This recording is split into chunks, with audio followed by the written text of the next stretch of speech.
Covishield makers తమ vaccine అరుదైన side ఎఫెక్ట్స్కి కారణమవుతాయని UK కోర్టులో అంగీకరించారు.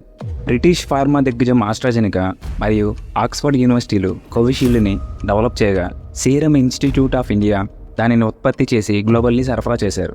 యూకేకి చెందిన జేమీ స్కాట్ 2021లో వ్యాక్సిన్ తీసుకున్నాను అని, దానివల్ల రక్తం గడ్డగట్టి పర్మనెంట్గా బ్రెయిన్ ఇంజ్యూరీ అయిందని కోర్టులో ఆరోపించగా అనేక వాదనల తర్వాత కోవిషీల్డ్ చాలా అరుదైన సందర్భాలలో టీటీఎస్ అనగా థ్రాంబోసిస్ విత్ థ్రాంబోసైటోపీనియా సిండ్రోమ్ అంటే రక్తం గడ్డకట్టడం మరియు ప్లేట్లెట్స్ కౌంట్ తగ్గిపోయే అరుదైన పరిస్థితికి కారణమవుతుందని డాక్యుమెంట్స్తో వెల్లడించింది. టీటీఎస్లో సాధారణంగా తీవ్రమైన తలనొప్పి, పొత్తికడుపు నొప్పి, కాళ్ళవాపు, బ్రీతింగ్ ఇష్యూస్, నరాల లోపాలు మొదలైనవి చూపిస్తుంది. దాని నిర్ధారణ మాత్రం బ్లడ్ టెస్ట్ మరియు ఇమేజింగ్ చేసి ధృవీకరిస్తారు. అయితే ఈ టీటీఎస్ వ్యాక్సిన్ వేసుకున్న వ్యక్తుల్లో కూడా వస్తుంది.